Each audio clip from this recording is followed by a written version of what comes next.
Good morning, everybody. We'd like to welcome you to our webinar today. My name is Troy Guevara. I'm with Digitech Solutions, and I have with me Jelena. She is one of our certified Sage consultants, not only on Sage 300, but also on Sage Intacct. So we've got the guru of consultants here today. Jelena, you want to say hello? Hi, everyone. All right, wonderful. Well, this webinar today is about our Sage Intacct 2022 Release 4 highlights, which just came out, I guess, about a week ago. Or at this point, I'm going to turn it over to Jelena. Jelena, it's all yours. Okay, thanks, Troy. So thank you for joining us. I'm excited that you've wanted to join us and learn more about how to get the most out of your Sage Intacct. And that's really what the purpose of these meetings are going to be, is to kind of point out some tips and tricks to get the most out of your software, and also make you aware of what is new and what is going to make your job easier and better as you get more and more savvy with Sage Intacct. So we're going to do it once a quarter, and we'll try to add something super beneficial for all of you that you can, feel like you're walking away gaining something or being able to do your job better. That's our goal. And if you want to get into anything in more detail, feel free to reach out to us, because I'm not going to spend a lot of detail. I know your time is valuable. And so we want to make sure that you're in and out, you've gained something, and then if you want to delve into something in more detail, we can do that later. So I'm first going to kind of just touch on some of the main Release 4 highlights that would relate to the majority of Digitech's clients.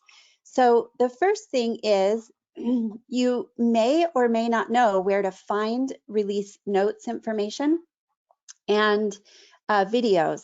So when you log on to your dashboard or your Sage Intacct, if you go to the home screen, there will always be product updates associated right here in the center. And it depends on where they're at or what kind of product updates exist, but there's always going to be a link for you to go read the release notes, which are all right here. And some of the more advanced releases actually have videos already associated with them that are in more detail. So if you're a client that uses Sage Intelligent Time, that would be a good demo to look at. If you're someone who is maybe interested in using Sage Intacct Payroll, that may be a good video to look at. So you can always click on this. The nice thing too is it gives you upcoming release calendars. So you can look at what is coming in the future. And most of the release notes are actually posted about 3 weeks before the actual release comes out. And so it's not like you get the release and then the release notes come out and you're like, what changed? You could actually look at it about 3 weeks in advance to see what is coming. The other thing I want to point out is when you log in, you'll see up by your login name, there is this little, I don't know, what is that, like a blowhorn thing. And it has a little orange circle in it with a 1. So if Sage wants you to know anything about maybe an update that was posted or anything associated with their product, they're going to announce it right here, and you're going to see a little orange dot.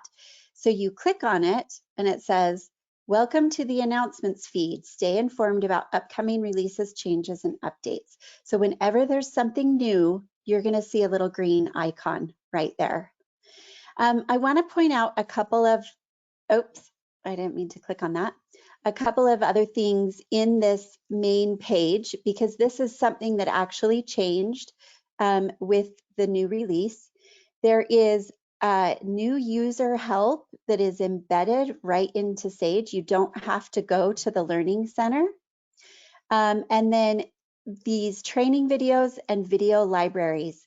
These are super, super helpful, especially for new users to get the most out of your software. So if I click on the new user help, there are these really quick, like here's a getting started, here's a way to customize your workspace, here's some keyboard shortcuts, find things fast. So there's all these like quick access items related to Intacct.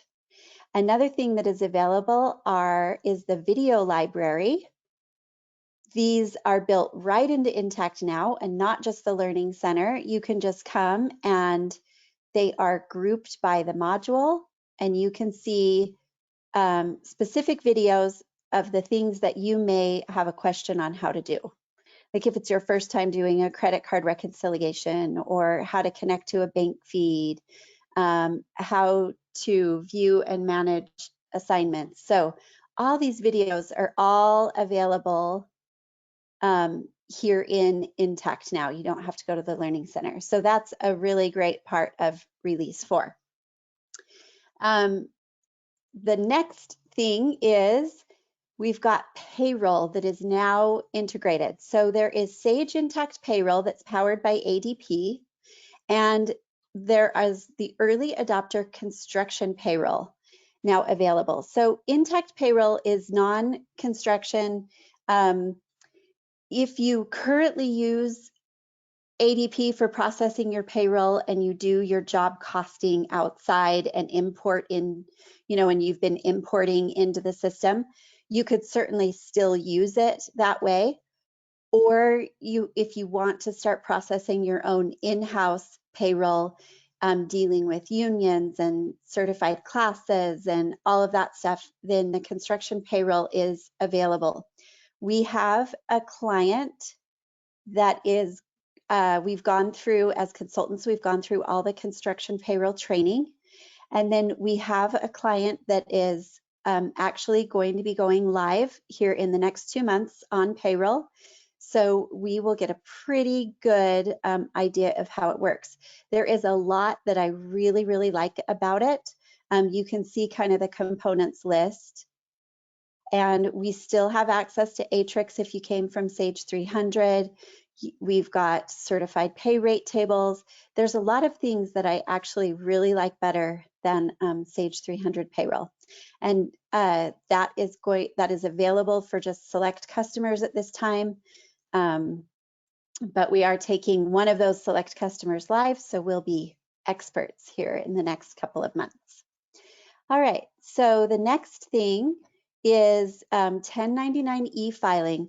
Was not previously available in Intacct. However, it will be available at the end of this year, and it's powered by a company called TaxBandits. So basically you send the 1099 information is sent to TaxBandits. They process those 1099s for you. It is a limited release. If you are interested in wanting to utilize that feature, please reach out to me, and we can reach out to Sage and see if you can be on that limited release.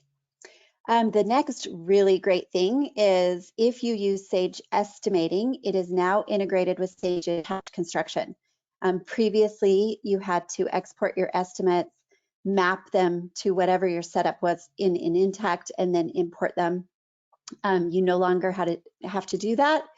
We just need to configure your estimating database with the latest release, which is version 22. To connect to your Sage Intacct Construction. So if you are an estimating user, that connection is now there. This one may or may not be all that applicable, but Sage Intacct has added compliance documentation. This is more related to companies that may be public or have to meet compliance requirements. So you get to that if you're interested. You click on the Intacct Help, which takes you to the Help Center, and under Basics, there is a link to compliance. And that you can click on that and kind of read all of the stuff associated with compliance. I wasn't sure if that would be applicable to anyone, so I thought I'd just mention it just in case. All right, inventory. This one also is new. This is related to fulfillment for sales orders. So if you are a manufacturer or you have a manufacturing division, this plays into that. And then the second part is the ability to commit quantities to projects. So if you do self-perform work and you buy a lot of material for that work, and some of it you warehouse and some of it you allocate to projects, you now can do that through the purchase order purchasing system. You can commit quantities in that purchase order to a project, but still have them in a warehouse, but they're committed to a project and are not available to be issued anywhere else. The next thing is there are 2 new reports that are audit history reports, and you can add these yourself to your system. You go to platform services or customization services, and then you go to custom packages and package library. I'm going to show you what those 2 reports are really quick. So they are, if I go to platform services, custom packages, package library, they are the 2 top reports. One is an audit history by object data. So what that is if some setting or something changes in your system and you're like, wait, who made that change or how did that happen? You could go pull up this report and say, I want to look at the audit history of everything that happened in my purchasing module, and it will tell you what happened. This is an audit history by user. It actually shows everything that a user has done in the system. So those are super helpful. I've had quite a few clients ask for these in the past, and we weren't able to really provide that, but it's similar to the system log in Sage 300, but these 2 reports are super helpful. So you can add those. If you have questions on how to add those or run into a problem, just let me know. So I already talked about the embedded training, the announcements in the video library. This next one I'm really excited for, and I think you will be too. It's list enhancements. So if you go to any sort of list in Sage Intacct, you can customize your views by clicking on this create new view, and then you have to go grab all the columns and you organize it. You have to drag the column sequence, all that kind of thing. Well, they have now changed the way they're going to be doing list views, and let me show you what that looks like. So this is just a screenshot. I know it's a little blurry, but they have released it just for the vendor list right now. It's in beta testing and will be released to all clients and all lists here in the next couple of months. But let me point out some of the features that are available. So one of the features is this out-of-box list views. So I'm sorry, I'm trying to remember what that's called, but a pop-out. So you can click on a link of the vendor name, and then it actually pops to the vendor setup, and you can edit it right from there, which is super helpful. The other thing you can do, I'm actually going to go to the next slide because it's blown up so you can see some of the other things that it will have. So this little button right here, this setting button, you can configure columns right here. You can just add columns from a list. You don't have to go to edit view. You can drag and drop columns wherever you want in the grid. You don't have to do that arranging order. You can choose to wrap text. So if you wanted to make a column smaller, but you didn't mind if it made the line longer, you can actually wrap the text. You can freeze columns. You can filter columns and do multiple sets of filters. You can sort multiple levels. You know how in Excel, you can sort first by 1 column and then 2nd column and then 3rd column? This little sort button allows you to do that as well, which in the existing lists, you're limited to just a sort up and down on 1 column, and you're limited to what you can filter. So this, like I said, is going to be released for all lists. They did not say that we'd have to wait till release 1 of 2023, because they said it will, it may just come in a regular update some weekend and then we're going to see it. But that is going to be super helpful for all of our lists, especially the drill down, and it's just going to work more interactively. All right, so let's talk about construction, the roadmap update for what's coming for construction. So construction billing is a big part because with the release of project contracts, we've been able to do, much better progress-based billings, AIA billings. But the thing that is missing from project contracts was the ability to send contract amounts to General Ledger for your financial WIP reports. And so we have user-defined books, and we actually have to manually enter those contract amounts so they will show up on those financial reports. That is going to be in hopefully the next release. The project contracts will integrate with GL budgets, just like our estimates do. So that is going to be so helpful. We won't even need user-defined books because the contract is going to go directly to a GL budget called a contract budget. And then it will allow you to have additional budgets if you have original contract, and then you're going to have your change orders and then a revised contract budget. You can have as many contract budgets as you want, which I know is helpful for a couple of my clients. There's also going to be a new form designer.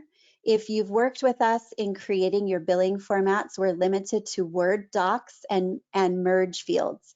And there is supposed to be a new form designer so that we can basically create any kind of invoice format that we want. And then they're going to improve the contract billing 360, a full visibility into the contract as you are doing the billing. Other things that are coming: subcontractor compliance, lien waiver tracking. We do have workarounds right now for that. If that's important to you, we've figured out a way to continue to track that. We can't generate lien waivers out of the system until this comes out, but we can certainly track the releases as they are received. Subcontract insurance tracking, again, we've added that as a custom tab on our vendor setup or on the commitment setup, depending on where you need, but that will be integrated instead of having to be custom fields. Same with miscellaneous compliance. I am not perfectly clear on what the pay when paid is, but it's listed on their roadmap.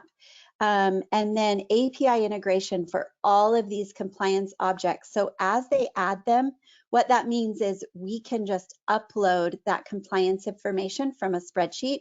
So if you're tracking it outside the system, we'll be able to upload it from an Excel spreadsheet. The next big thing for construction is cost forecasting, the ability to forecast at the cost code and cost type level. More than just right now, you could do a forecast estimate, but you can't see how that forecast affects your overall budget until after you've entered it. So that's going to be able to change. And then you will also, it's going to give us the ability to monitor historical monthly forecasts, like here's what our forecast was for January, February, March, etc. The ability to review change management as it's related to forecasting, and then you can finalize and publish these cost forecasts in financials in GL. WIP management, another big thing, job level review with drill down into cost code detail, capturing independent financial forecast, cost at completion, gross margin, gross percentage. We have worked around this. Our clients that want WIPs do have WIPs, but it does take us entering, the contract values in that user-defined book. It also will give you monthly forecasts are preserved for trending, and this is the big one, automatic generation of your over/under billing transactions in GL. So that's going to be super helpful. And then reporting is continually being a priority for Sage Intacct. Additional reporting objects are being released. If you've worked with us in building custom reports, sometimes it's like we don't have access to that field. It's not in the view. So we can only, give a little bit of what you may be asking for. Every report we've created does the job. it works for what you need, but they're continually improving those reporting objects so we can get better and better reports. There were 9 new reports that were just released for construction as of yesterday. AP retainage balance reports, there's a bunch of those. It has like by job, by a bunch of different sort orders for that AP balance, retainage balance, depending on how you want to run it. An estimate spreadsheet, an open invoices by project with drill down, estimate versus cost, and a WIP as a specified date. Now, Digitech has already built most of these, but because these are now standard, you're welcome to take a look at add these and compare with ours. Maybe I have not had a chance to look at these. They have not actually been released. They were just announced, so I haven't had a chance to look at them and see how they work. But Sage Intacct is committed to making sure that they continually add additional construction reports. And then this is a big one, giving us the ability to customize standard reports. Right now, if you want to make tweaks to a standard report, you can't. You have to start from scratch to make those changes, but they will be adding the ability to customize that. And then as a tentative 2024, they want to also include routing and Docusign, which will be great for lien waivers, for subcontract agreements, for billings, any of those things that you need to route to your vendors for signature. So that is my presentation. If anyone has any questions, feel free to put those in the chat and I can answer those, or you're welcome to email consulting@digitechsolutions.com if you have any questions or you want to dig into something deeper. Feel free to reach out to us.